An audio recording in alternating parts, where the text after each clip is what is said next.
And welcome back to the Hot Lap. We've got the Chinese Grand Prix fallout, so the headlines, the main ones anyway, coming out of that Chinese Grand Prix. And to be fair, I think the Chinese Grand Prix was a fairly entertaining race. I thought it was quite good. The whole weekend, the sprint worked really, really well. I haven't heard as many complaints about the sprint for the Chinese Grand Prix as I have done some of the previous sprints. I think partly, though, because of that weather shower we had. Now, you imagine not having a sprint and that weather shower would have made that practice session tremendously boring. Anyway, let's get into the headlines of the Chinese Grand Prix fallout. So, we've got Norris saying Max Verstappen domination. He fears it's going to be turning off fans. It's boring. There's already been evidence of that with a decline in viewing figures, a decline in social media presence for Formula One, people mentioning it, and people mentioning on Twitter and social media Formula One in a more negative outlight, and that was just in 2023. More dominance could make it even worse. And a F1 pundit has said everything revolves around Max in the team. Now, that's not the first time we've heard it.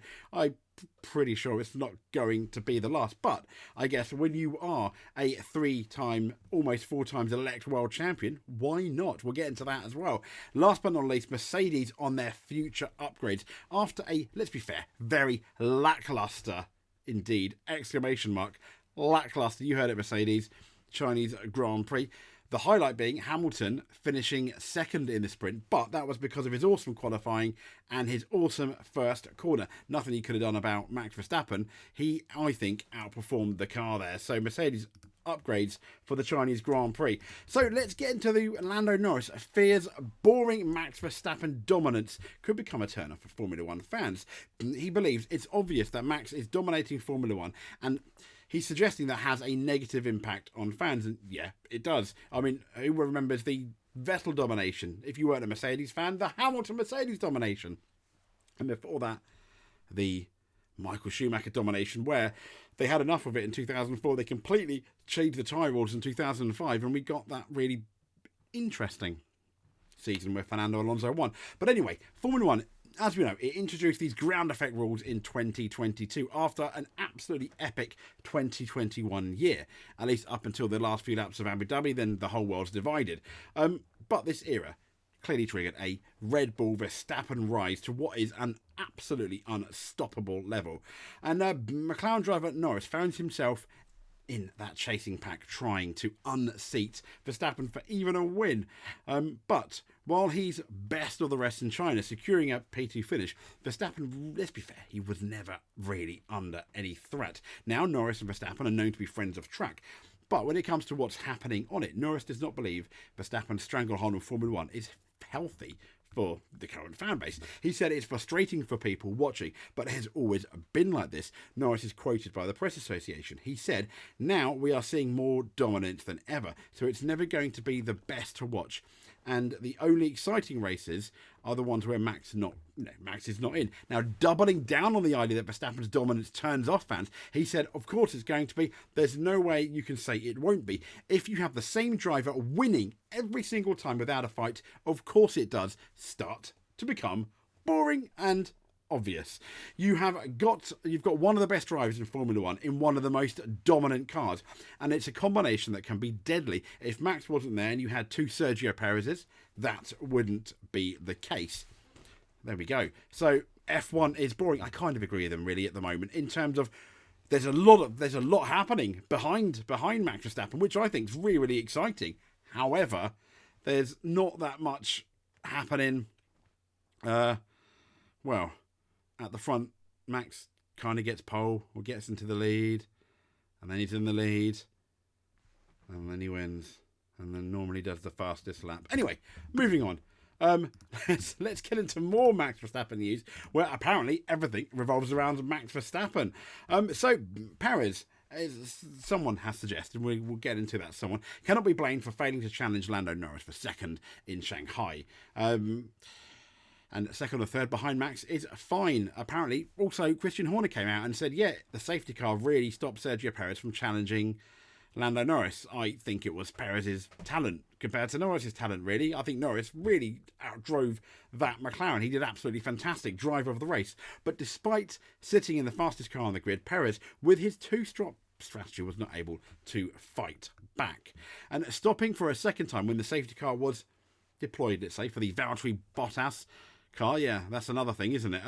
Why on earth did the FIA wait, was it a couple of laps under wave yellows before the virtual safety car and then the actual safety car? Absolutely horrendous. Anyway, it took him a handful of laps to pass the Ferrari. That's Sergio Perez trying to pass the Ferrari, at which time he was trailing Norris by around 4 seconds. And the general consensus, based on Verstappen's pace, being Perez would quickly close down the McLaren. But that really wasn't the case, was it?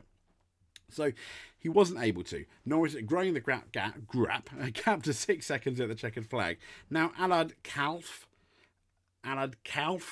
yes, he's adamant that Perez should not be criticised for the performance. After all, he still joined Verstappen on the podium.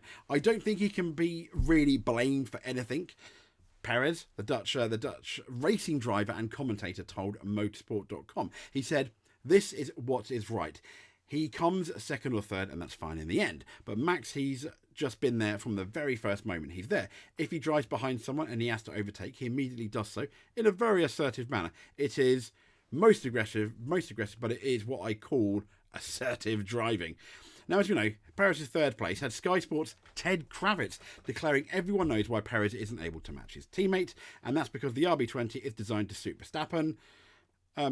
I think Ted Kravitz's actual quote was, "There is no doubt that the RB20 is built around Max Verstappen. That we know." And that's what he said in his post-Chinese Grand Prix notebook.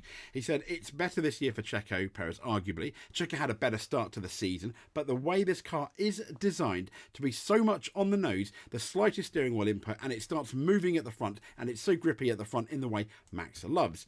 Carl, although not touching the car debate, believes the Red Bull revolves around Verstappen. He said, "You also have to know how to get the signals from the car, and that is precisely the difference between Sergio Perez and Max Verstappen. Perez is good, fine, a top second driver," he said, "but ultimately he is a second driver." I mean, what do you guys think? I think absolutely. It really reminds me, yes, of kind of like the Schumacher Ferrari years, but also the Schumacher Benetton years, when I think even Johnny Herbert said in his interview, "I was just there to drive the other car." And I think that's exactly what Perez is there for. They pretty much know they're going to get both championships, which is why I think Perez is still there.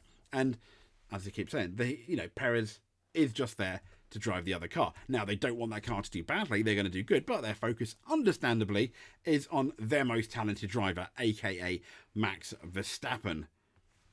And why not? I mean, to be fair, I completely understand. But it goes back to that first story about Max Verstappen, inadvertently ruining the sport through no fault of his own, simply because the other teams can't make a faster car. But then you start to have to wonder, everyone loving Verstappen so much, is he as good as everyone says he is? Well, people were saying the same about Lewis Hamilton. Is he as good? It is the car. And you saw in Singapore, as I keep saying, when the car wasn't set up, not even Max Verstappen, in the most dominant car in 2023, could get that car to the finish. And I always think, you give one of the best drivers on the grid, and he is, I think, one of the best drivers on the grid. You can make an argument he's not the best, but one of the best. You give him the best car and put let's be fair, a solid but second-rate driver, in number 2 seat. Max Verstappen is going to dominate. Absolutely he is. So let's get on to the last story. Mercedes. Mercedes have confirmed their upgrades for Miami after what was a disappointing race for, I think, both Mercedes drivers, in particular Lewis Hamilton, the race, not the sprint race. As we know, Lewis could only finish 9th at the Grand Prix. Russell sitting in 6th. Now, Hamilton is experiencing, and it's been much headlined, let's say, his worst start to an F1 season.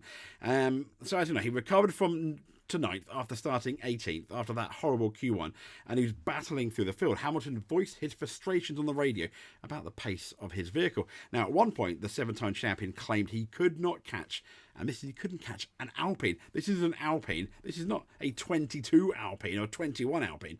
This is the 24 Alpine, aka the Alpine Minardi for some, and for 13th place. He even said the car is so slow.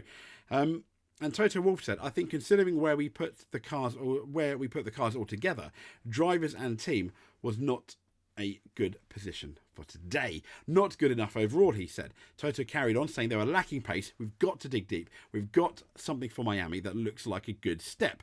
Let's see where that brings us out. He says it's not an okay car. Yeah, of course. Toto, but he said we can see what the mistakes are on the car. We wanted to go a bit more aggressive to see if it was something so different we needed to do on the car. And you can see Lewis today took it on him.